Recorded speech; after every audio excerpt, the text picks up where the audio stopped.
Yeah, first let me clarify that it is not informal public talk. So somebody actually messaged me saying that I can't come to your public talk. So I said it's a public chat.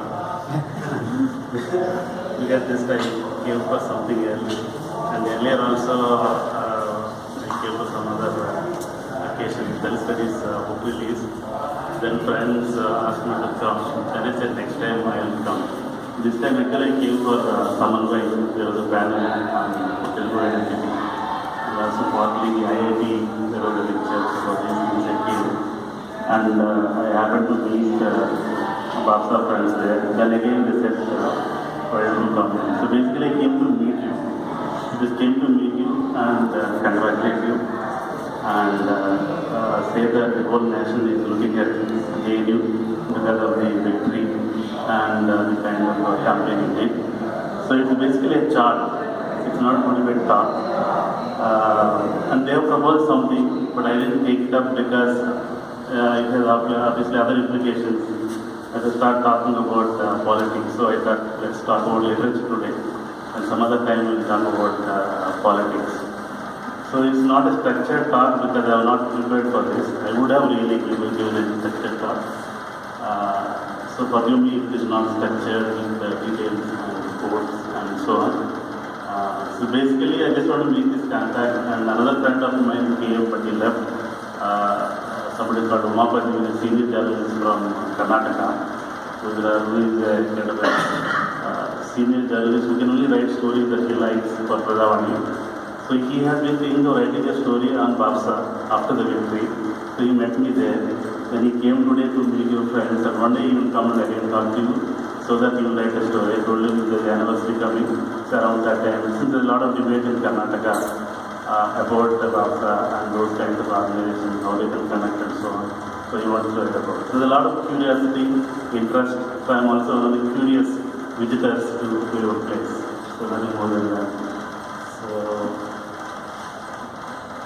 having said that, in terms of the introduction, thank you for this introduction, gathering all that from here and there.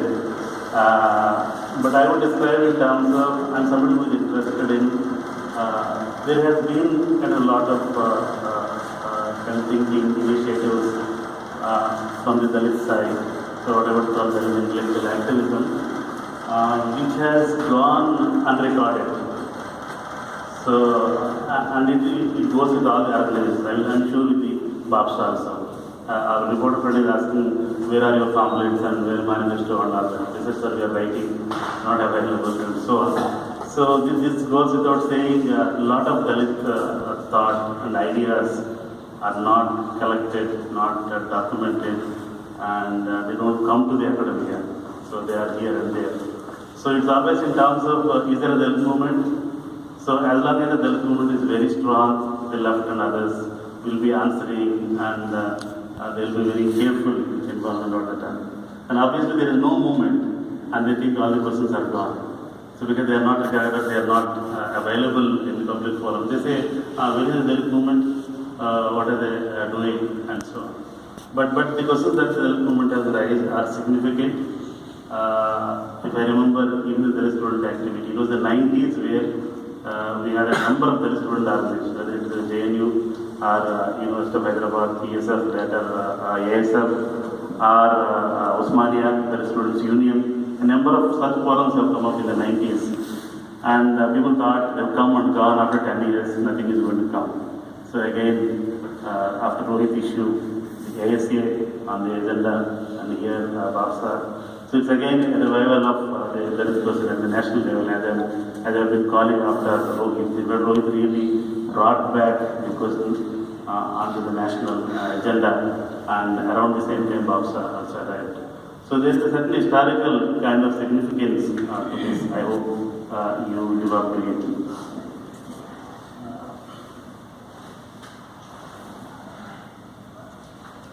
And if you want to think about one important significant contribution from the Dalit movement, I think that would be Dalit literature. So this cannot be set aside. The questions raised by Dalit movement, Dalit literature, literary movement are very much live. Those cannot be set aside. and they continue to trouble the left and the right and the liberals as well as all other dominant groups. So briefly, I will take about 20-30 minutes and try to give you some overview of this and thinking in terms of non-literature students and laypersons who are going to be introduced to Dalit literature. So in that sense it will be simplistic and rudimentary, so forgive me for that. Yeah. So starting with the very category of Dalit literature. So it was in the 1950s. For the first time in Maharashtra, Dalit writers, the writers who happened to be untouchables, who wanted to start a literary movement, they wanted to start a new kind of literary organization. And they wanted Ambedkar to inaugurate it. So Ambedkar was supposed to inaugurate it in 1956 before his death. But unfortunately, he died before the actual inauguration happened. Then it was another important Dalit figure from Maharashtra who inaugurated the conference. And that organization was Dalit Literary Organization. And there they made, they passed a resolution number 5. And the first time they coined this term Dalit literature. Hereafter, there is going to be a separate distinct literature of the Dalit people, which is going to be called Dalit literature. So that is how the term, which is, you will find this reference in Arjun Dangle's the classic anthology now, Poison Bread, published in 1992, and which has really created a sensation all over the country. So you have all the details. So the Dalit term comes into a public domain in a very visible manner at the national level. Because Dalit movement, the literary movement of the 60s was a phenomenon by itself. So it attracted nationwide attention. Times of India published a series of those articles and poetry and so on. So Dalit literature as a category has entered the public domain and then the universities, and it is now a pan-Indian kind of phenomenon. And then the next important historical development was the formation of Dalit Panthers in 1972. As Babsa, I think we should really read Dalit Panthers history. And Dalit Panthers manifesto should be one of the documents we should really read. So they were also like you, young people, they were very upset with what is happening in Maharashtra, the rise of Shiv Sena at that time, and very violent Shiv Sena.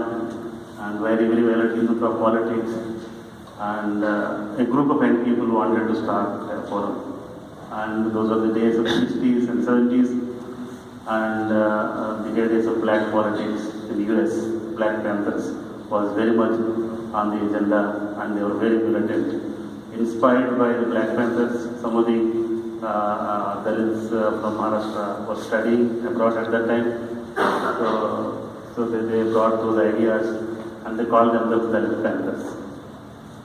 So Dalit Panthers prepared a manifesto, like you are struggling to write your manifesto. They also struggled and produced a manifesto, which is a historical kind of a document now, which has both the new Ambedkarites and as well as some kind of ideologically oriented members, all of them together, who turned out to be all are poets. All those members of the manifesto at that time, all of them were poets and writers. Namdev Dasar, Arjun Dangle, Babu Rao Wagul, all of them, and they wrote this manifesto. So apart from many other issues in the manifesto, because they were supposed to review the existing situation. What was the existing situation? The situation was that with independence, there was a promise that there is going to be democracy in this country, and no untouchability, and caste annihilation, and human dignity, and democracy to everyone. And that dream, I think, more or less was broken by late 60s and by 70s, because after 67, you can see, whether in the form of feathered movements, Naxalbari and so on, are in the form of major massacres, those kinds of massacres, late 60s to 70s, so they were all happening. So it was really a contribution of the modern state. Indian democracy really contributed to major massacres of Dalits. The massacre was the phenomena of the post-independent India. There were atrocities, there was discrimination before independence, but that was of a different kind. But the manifestation of that in a modern India was entirely different. So because of that, so the Dalit Panthers were really disillusioned with Congress. So you will have a kind of a very sharp critique of Congress. It's kind of bogus socialism. It's Garibi Hatao, all that. It's a very short but very sharp critique of that. And the whole, what I call the model of modernization, development model that the Congress adopted, and its failure, its utter failure in fact granting any idea of equality to Dalits and other marginal sections. That is one part. And also very sharp criticism of the left, how the left became more or less a tail of the Congress, and they could not do anything. There was no socialist revolution anywhere in the sight. All of them more or less became part of the parliamentary district, and no revolution and no social activity, and so on and so forth. And similarly, they were also very critical of the Dalit politics of that time, because around 55, 56, RPI was formed, Republican Party of India was formed, and it raised some hopes, but it also became part of the Congress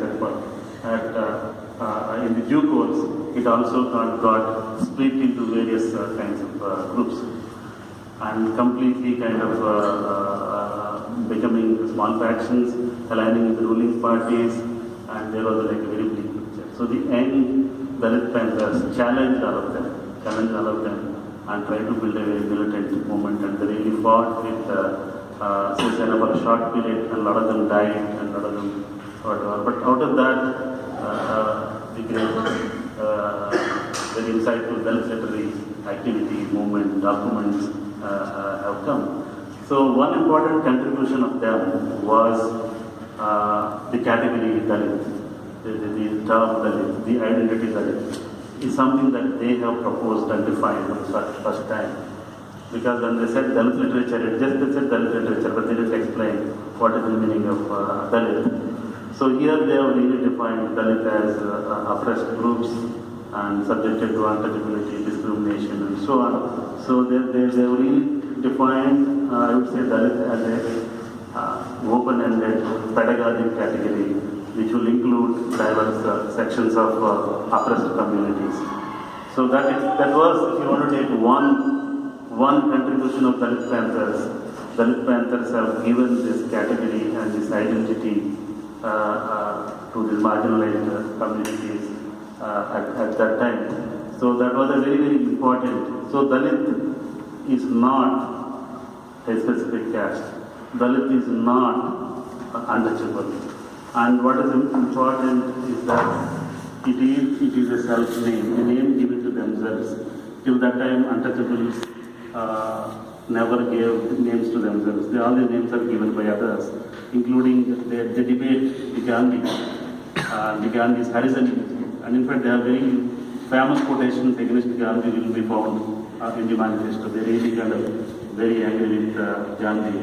And the conspiracy that Gandhi did to really undermine the politics of the Dalits. So that is where I think the term Dalit becomes very, very important. Dalit is not simply a governmental category, it's a category of welfare, it's not a category of caste. It is a revolutionary kind of category in its own very foundation. And I continue to argue that with the Rohit's death and Rohit's claims about identity, it really kind of proves my point that this is an historically important political kind of a category, the way that the whole debate on his own identity. And in this manifesto they propose the first time that Ambedkar is the ideal work. And there is a certain thought, anti-caste thought, which is very important, which has not been recognized, which has not been practiced. That is the statement that the Dalit Panthers made, despite their short life, and it disappeared because of, I think, very violent repression of the Marathas and civil Sainiks. But it left an important message from those days to even today. And out of that movement came this poise and bright value, I would say. And in that view, there is a very important article, if you are students of literature or not, you must read. It's titled Dalit Literature is but human literature. So that's an important formulation where Bogle himself is a very important writer, but a critic and very staunch Ambedkarite, and written very powerful stories. But there's a powerful story called Mother, the Dalit family story of a very early kind, which is a classic by itself. And he's known for his stories in Marathi and all. Unfortunately, none of his writings are available in English except this particular one piece and one or two stories. Nothing is available. But this article, I would say, all of you definitely take a look when you want to read it. So, Bogle's this particular text is important because it is a manifesto of Dalit literature in some sense. And what he does in that piece, to quickly, briefly, and crudely to sum up. So he tries to kind of search entire Indian literature to look for a Dalit figure. Where are the Dalits and Sudras? Sudras, where are they? Are they represented anywhere? Why is it that in literature they are not found? So he goes to the classical, to Sanskrit, to saint literature, to Indian nationalist literature. He does a kind of massive survey of this and looks at the entire picture. And then he makes this argument that Dalits are absent. So the ancient and the medieval literatures are literatures of the upper Varnas. The Kshatriyas and the Brahmins and the Vaisyas are the characters. And all the stories of Mahabharata and Ramayana are the stories about the battle that is kings and Kshatriyas and other kinds of caste communities. So even in your mythology, there is no place for the Sudras and untouchables. And these are all mythological texts which only preach violence, preach hatred, preach jealousy, and there are no positive texts and so on. So he goes on to think about it, why this happens. And in fact, he raises another important and interesting issue is that by the time that by the 30s, 1920s, when the nationalist movement was at its peak under the leadership of Gandhi, in England, elsewhere, the working class were subjects of literature. So and women were subjects of literature. So in Britain, you have novels where the women were central characters, workers were central characters, and so on. But the same kinds of enlightenment and modernity was available in India because the colonial rule of law was available in India.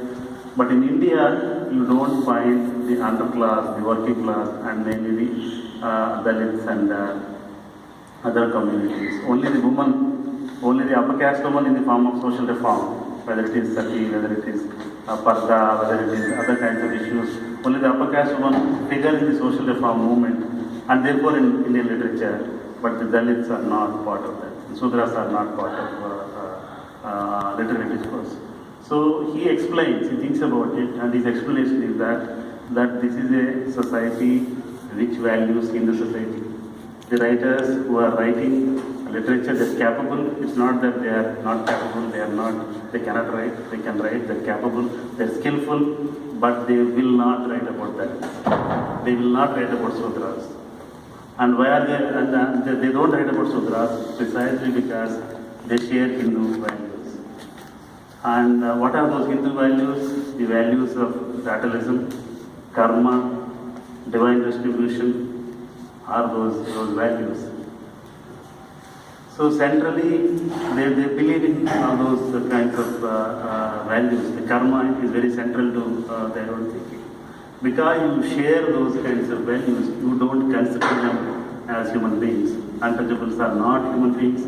So therefore, they are not part of their imagination. Therefore, they are not part of literature. Therefore, Bagul goes on to argue that there was one movement where the Dalits and the lowest castes should have been the subject of literature. That was a national movement. So it was a mass movement. There was Gandhi and others talking about unity of the nation and so on and so forth. But he calls it's a movement of ancient worship. They were really worshipping ancient India, and they were worshipping the Vedas. They were, I think, spending a lot of time in rebuilding Hinduism. So the Gandhi's biggest contribution is in terms of reformulating Hinduism for modern purposes, so that it will survive for several years, including in the common Hindutva. So he was really able to revive it by even saying that folk Hinduism is also part of Hinduism. Different diverse trends of Hinduism he consolidated, and he really provided a canon to that, canon of others, canon of classical texts, including Bhagavad Gita and so on. So he really consolidated a kind of Hinduism that is going to be a problem forever and so on. So there was no opportunity that it is an ancestor worship. It is a kind of a movement which really revived Hinduism in a much more potent manner, which one could call modern kind of Hinduism. So given that there is no scope for the Dalit figure to appear in literature. So in fact, here I think Bagul makes this very important point, which is useful for all of us, is that there is a certain kind of presentation of the Dalit figure in history.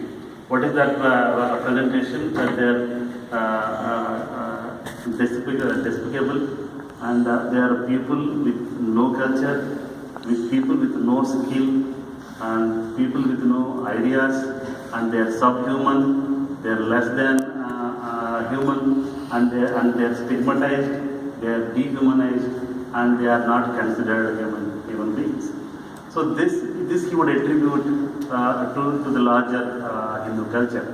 That's following Ambedkar. Bagul's argument is that there is no sense of equality within Hinduism. There is no way that you can think of equality within this framework of Hinduism. And caste hierarchy is central to Hinduism. There is no way that you can think of democracy.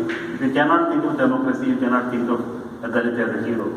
So this is where he makes this argument that therefore the literature of India, the Indian literature, is nothing but Hindu.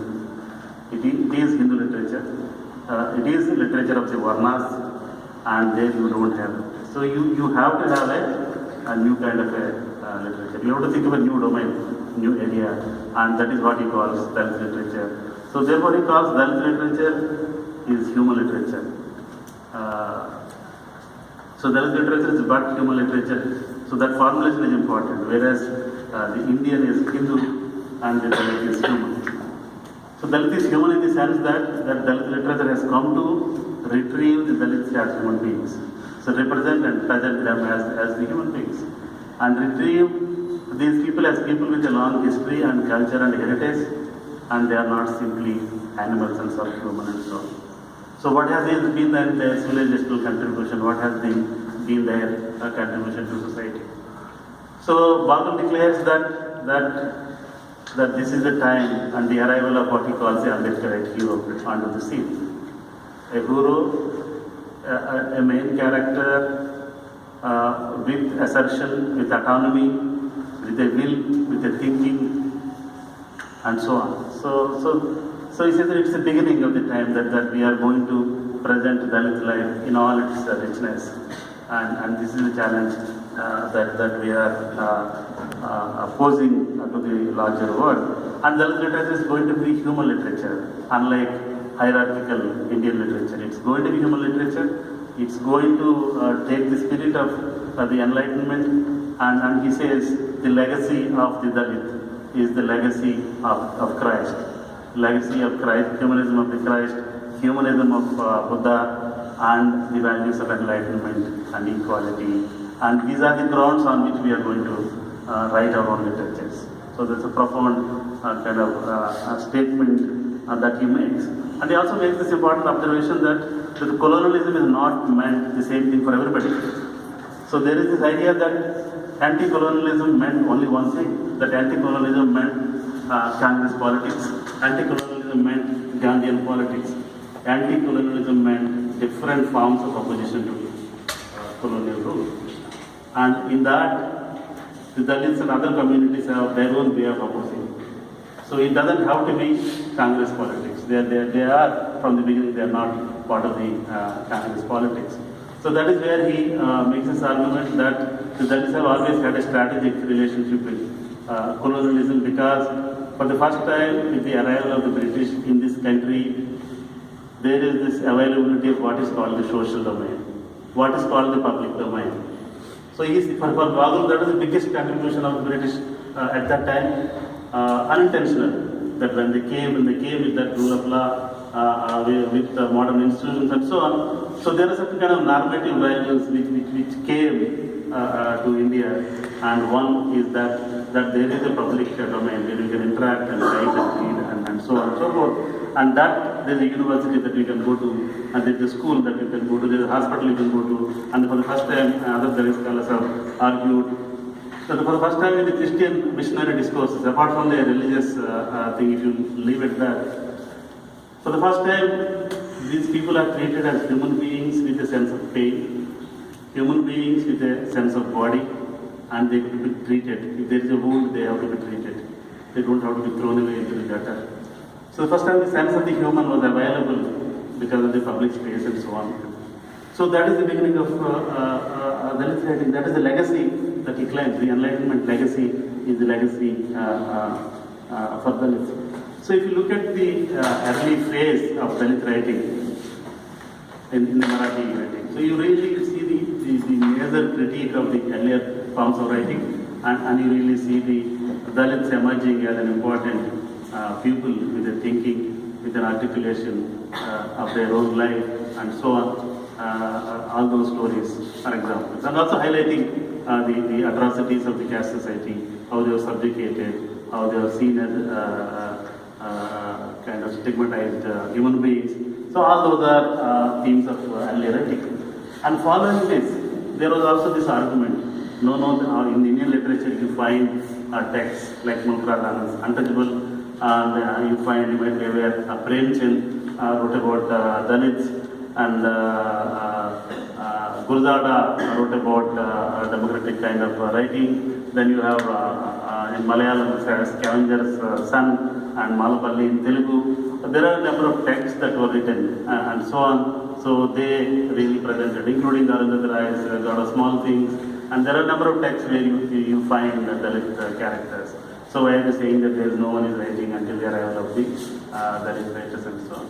So Dalit writers also have really examined some of these writings and so on to see what kind of Dalits are presented. So they really found it very problematic, the way that the Dalit characters, Dalit life represented in these texts. For example, if you take the Scavenger's Son, which comes from Kerala and a certain kind of Marxist understanding. So one of the, I think, common features, if you want to identify in all these texts, is that the Dalit characters hate their own life, they hate their own body. And in fact, in Scavenger's Son, you can see that the scavenger doesn't want to even touch his son. He wants him to be educated and get educated and all those things. He thinks that if he sees me, then he will not, he will become another scavenger, so I don't want to see him. And he saw, and in fact, in other words, they are very inferior. And they have no independent thinking of their own. And they don't respect their own job or their own life and their own caste, their own whatever. They really think that why am I existing in this world? So his son, Mohanan, who becomes a trade union leader, typically in a Kerala left context, so he becomes a sanitary worker. So the story ends with he becoming another scavenger, but the only difference is that he is the leader of the scavengers union. So that is the only change. And there is no change in the thinking in terms of he would like to be something else. So no education, nothing. So in fact, in one of our volumes, you have a somebody called Mathivanan from Tamil Nadu. He is a writer from Arundhatayar community, Scavenging community. He wrote a critique of this book, basically saying that the left writers are known to write about people as heroes. When you write about workers, they are all heroes. Why is it that when it comes to Dalits, you present them as people who have no sense of self-confidence completely? And in fact, in the very story, you have people, other younger people who have confidence, but you present somebody who has no confidence at all, who always thinks that I should disappear from this world and I am so terrible human being. And you present those kinds of characters. So if you want to follow the social realist logic of the progressive literary movement, then you should really present it to them as these are heroes, whether they're winning or losing. All the poor people are heroes in your own imagination. But when it comes to Dalits, they are not heroes, they are scavengers, or they are like in Mulkaraj Anand's Untouchable, it's a Baka, is somebody who is imitating the British people. The British soldiers were there, so he was like wearing their knickers and so on. And he is so inferior in his own thinking that he doesn't think. So he doesn't really challenge anything. If not challenging, he doesn't have any self-confidence. So if you look at all these stories, in fact the Premchand is a slightly different case where you have a lot of peasants, peasant characters, chamars presented. But the Dalit writers are like Dalit writers like Om Prakash Valmiki also criticized Premchand on the ground that the Dalits are not presented as human beings who are capable of creativity and intellectuality and thinking. And